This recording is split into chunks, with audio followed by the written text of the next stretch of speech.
Semaine qui va être riche, encore une fois, qui a déjà commencé de façon, on va dire, tumultueuse. Je commence sur le texte que nous allons voter tout à l'heure, texte de fin de vie et le texte sur les soins palliatifs. Saluer le travail qui a été fait par la Convention citoyenne, par la commission spéciale durant le mandat précédent, par les rapporteurs, et en particulier le rapporteur général Olivier Falorni. Évidemment, saluer les commissaires aux affaires sociales qui, durant cette législature, ont repris le texte, ont amendé, et saluer aussi le débat parlementaire, que je crois que tout le monde a salué comme étant un débat de qualité. Nous arrivons à un texte où chacun votera en liberté de conscience. Ça a toujours été, en tout cas dans notre groupe, la posture sur ce texte. Donc, je le redis, on a vu pendant cette période sur ce texte ce que pouvait être le meilleur, peut-être, de l'Assemblée nationale, c'est-à-dire des convictions des uns des autres et un travail sur le fond, un travail technique parfois, mais un travail qui répond à une attente sociétale forte. Donc moi je crois qu'on peut s'en féliciter, puis on verra le vote, et je le dis juste en conclusion de ce propos, ce n'est qu'une étape. C'est un texte sur lequel il n'y a pas de procédure accélérée, c'est un texte qui va être long. On n'est qu'à une première étape, qui est une étape importante, mais qui n'est qu'une étape. Et donc voilà, donc on a vu le meilleur pour la semaine dernière, et tout à l'heure on le verra, j'espère aussi, pour ce vote. Peut-être que maintenant tu peux parler de ce que peut être le pire du travail à l'Assemblée parfois. Merci beaucoup, bonjour à toutes et à tous. Effectivement, l'Assemblée nationale est capable de montrer le meilleur comme la semaine dernière et le pire comme hier soir.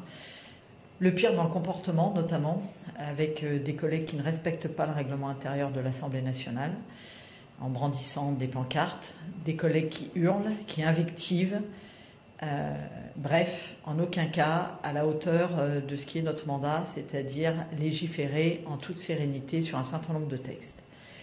Hier, nous avons été contraints de faire quelque chose qui ne nous a pas du tout amusé, mais contraints. C'est-à-dire qu'à une bataille, j'allais dire procédurale, engagée par un certain nombre de nos collègues de gauche, nous avons dû répondre, bien entendu, par une bataille de procédure.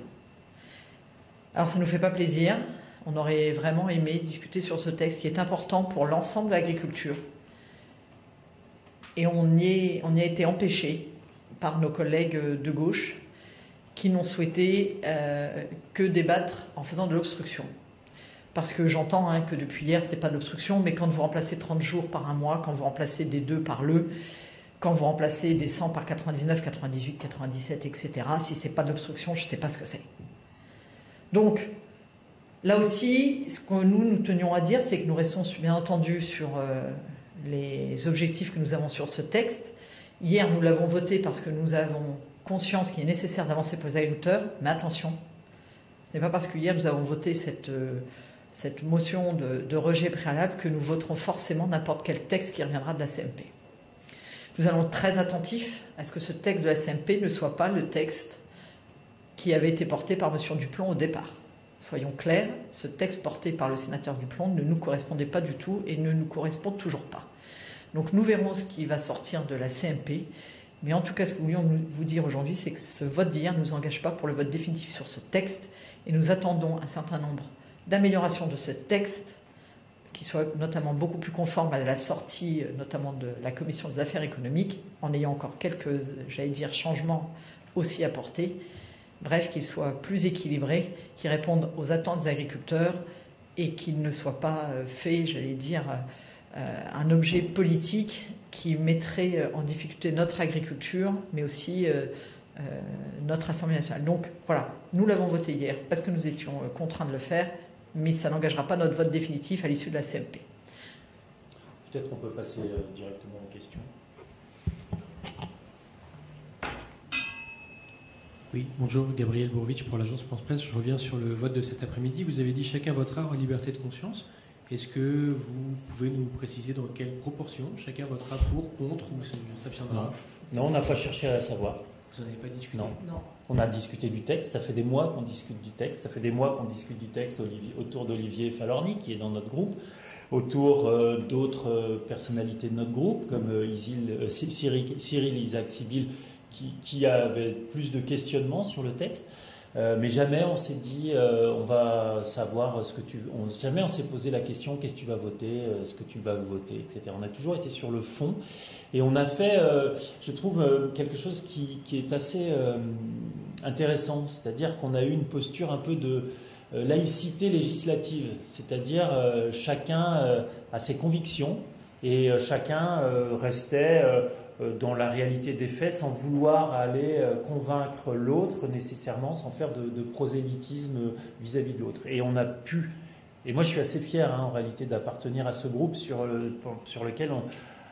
lequel on a pu travailler, mais vraiment en toute sérénité. Et je pense que la sérénité qu'a pu avoir aussi Olivier Falorni sur ce texte, parce que je crois qu'on peut saluer sa posture, saluer les compromis qu'il a su faire aussi, et ben c'est sans doute le résultat du travail qu'on a fait ensemble dans notre groupe sur ce texte, dans le dialogue qu'on a eu, dans la compréhension mutuelle, dans la prise en compte des questionnements de chacun. Voilà. Et vraiment le texte, moi je trouve qu'il arrive à un équilibre aujourd'hui assez satisfaisant, et donc on verra, chacun votera en liberté de conscience ce texte, et moi je ne critiquerai le vote de personne sur cette question. Bonjour, Samia Dechir pour Mediapart. Marc Fesneau a déclaré sur TF1 que concernant l'interdiction de l'acétamipride, dans cette affaire, on n'avait pas écouté la science et qu'on avait pris une décision politique. Or, le consensus scientifique, il est établi auprès de l'ensemble de la communauté scientifique depuis plus de 10 ans. Est-ce qu'il n'y a pas un danger de la part de responsables politiques à exprimer cette forme de déni scientifique? Mais il n'y a pas du tout un déni scientifique de la part de Marc Fesneau, au contraire. C'est tout le contraire ce qu'il vient de dire, justement. Il a dit exactement le contraire, c'est-à-dire que sur tout ce texte, l'erreur de ces questions agricoles, et elles sont trop sérieuses, les questions agricoles, les questions environnementales, les questions économiques, les trois étant intimement liées, sont trop sérieuses pour qu'on cède soit à la démagogie, soit à la caricature. Et je crois que Marc Fesneau n'a pas dit le contraire. Marc Fesneau n'a pas dit le contraire. On ne peut pas, il faut qu'on soit sur les faits scientifiques et sur la réalité. Le texte du Plomb ne s'arrête pas à ce sujet. Et d'ailleurs, sur ce sujet, nous avons des interrogations très fortes. Donc, ne faites pas croire qu'on serait pour ou contre un certain nombre de produits, pour ou contre un certain nombre de dispositifs. Moi, je vais vous dire, et c'est personnellement que je parle, personnellement.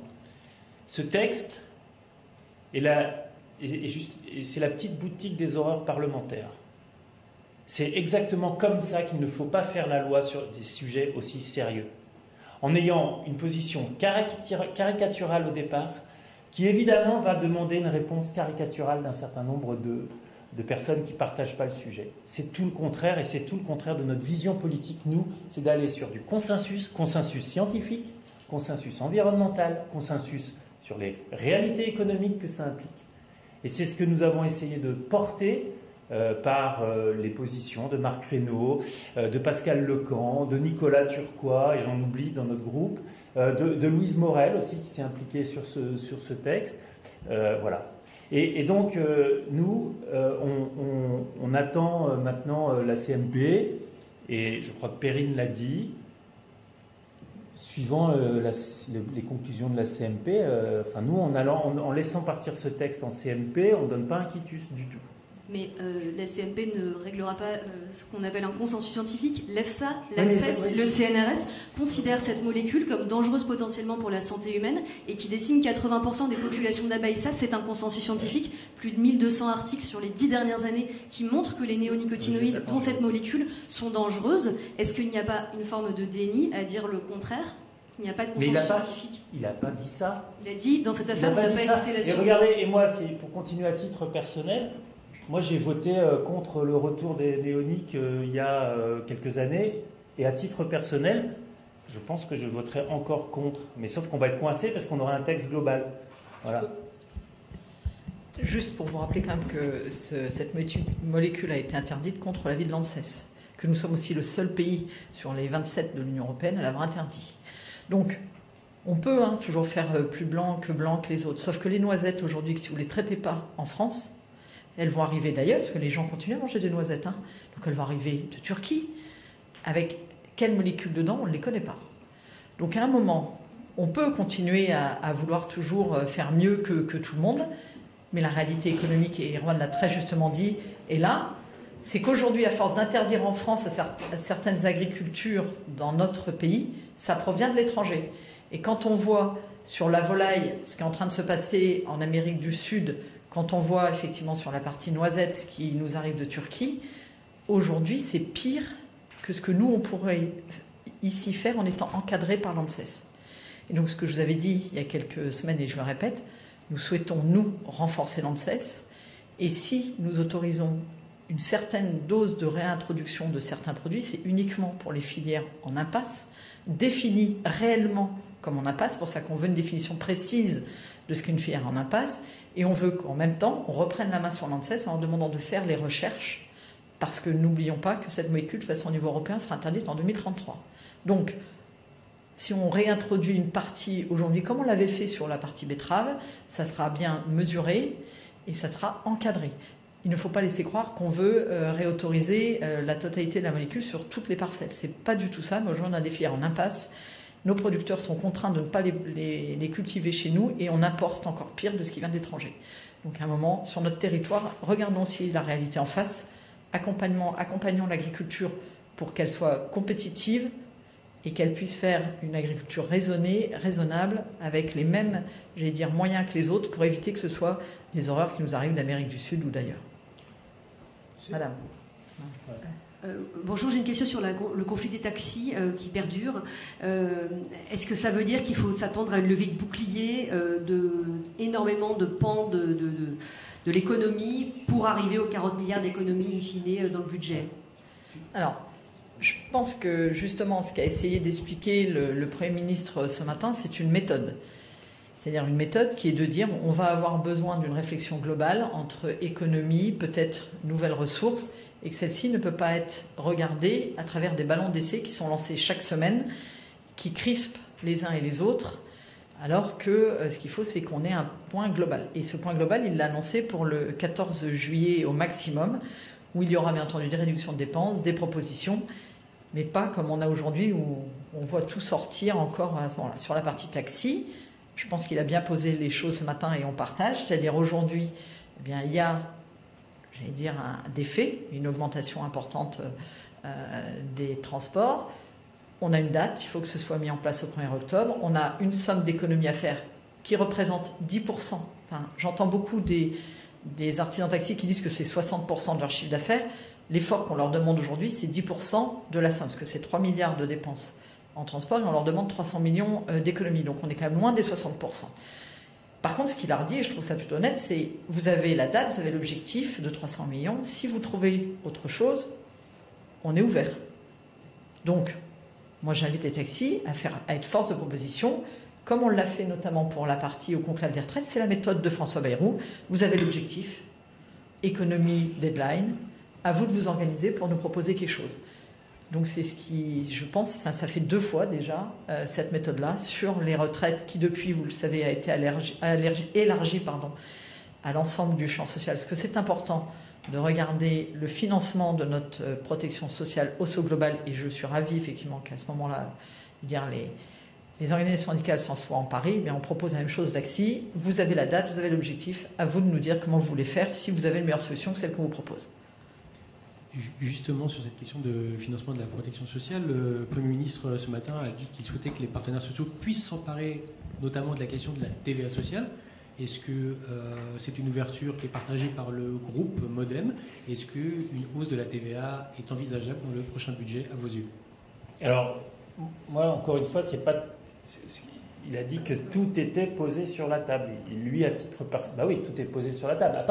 Mais oui, mais si vous lancez dans une phase de concertation, de réflexion, de mise autour de la table des partenaires sociaux, si vous leur dites ça va être comme ça et pas comme ça, et on veut que ça soit uniquement comme ça, et vos idées, elles ne nous intéressent pas, c'est évident que vous avez toutes les conditions pour qu'il n'y ait pas, un, de dialogue, et deux, un échec. Donc, lui, aujourd'hui, il ne s'est pas avancé du tout. Il dit, voilà, il y a des propositions, et comme Perrine l'a dit, et nous, pour le coup, la position du groupe, elle est sur ce point-là, c'est qu'il faut une vision globale, une vision aussi avec une pluriannualité dans les objectifs autour de cette question de la réduction des déficits. Bon, voilà, on ne va pas refaire encore redire autour des déficits, mais enfin, on fait porter, non pas à nos enfants, non pas à nos petits-enfants, mais à nos arrière-petits-enfants, un mode de vie, des dépenses actuelles, et on doit pouvoir réussir à faire mieux. La preuve, entre 2017 et 2019, avant le Covid, on a réussi à être dans l'étiage des comptes équilibrés. Donc, c'était pas il y a 20 ans, c'était il y a quelques années. Donc, on doit pouvoir le faire, et ça passe par un certain nombre d'économies peut-être, mais aussi de moyens de produire plus de valeur, de mieux partager cette valeur pour l'ensemble des citoyens de ce pays. Et je suis sûr qu'il y a des pistes de réflexion, et on doit écouter les syndicats, on doit écouter les organisations patronales, on doit tout simplement faire ce qui a depuis longtemps marché en France, pendant longtemps, peut-être ça marche un peu moins bien, du paritarisme, tout simplement. Voilà, on y va, il est l'heure, merci.